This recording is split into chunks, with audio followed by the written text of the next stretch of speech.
ये बात कह रहा हूँ, ट्रंप के जाने तक तो हम शांति से जा रहे हैं, लेकिन उसके बाद हम आपकी भी नहीं सुनेंगे अगर रास्ते खाली नहीं हुए तो। बिल्कुल ठीक है,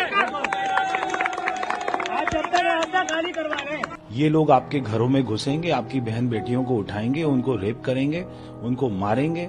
इसलिए आज समय है। कल मोदी जी नहीं आएंगे बचाने, कल अमित शाह जी नहीं आएंगे बचाने, आज समय है। गद्दारों को गोली मारो, देश के गद्दारों को